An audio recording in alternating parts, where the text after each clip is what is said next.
Back to the picks now, and we're about to get our first look at Oklahoma since the loss to Texas that prompted the firing of Mike Stoops as defensive coordinator. A solid test with a trip to TCU coming, and the Sooners are back in the top 10 without having played a game.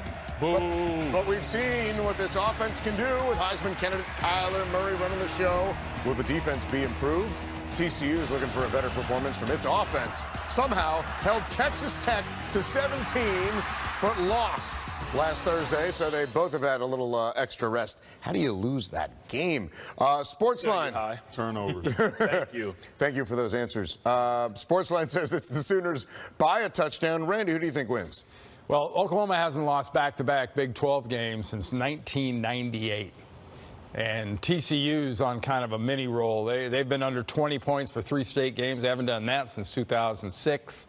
I'm going Oklahoma. I think Oklahoma's got the offense, and they'll just outlast TCU. Ruffin McNeil being the new coordinator is going to make things simple, which means they'll play faster.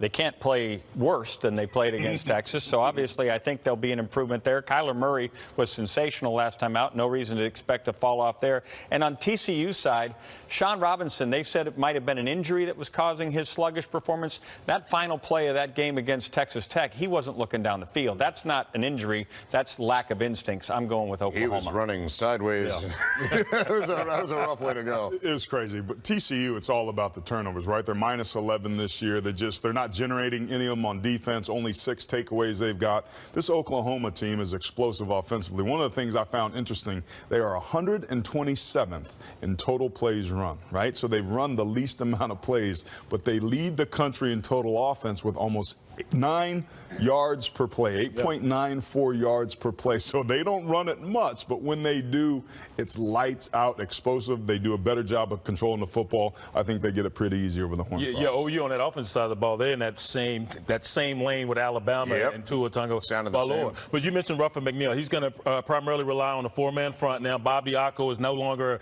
a defensive analyst. He's now coaching the outside linebackers. We'll see how that gained some traction. But Sean Robinson has been the problem. 12 turnovers on the season. Young man, take care of the rock. That being said, I think TCU loses this ball game. OU has way too much offense.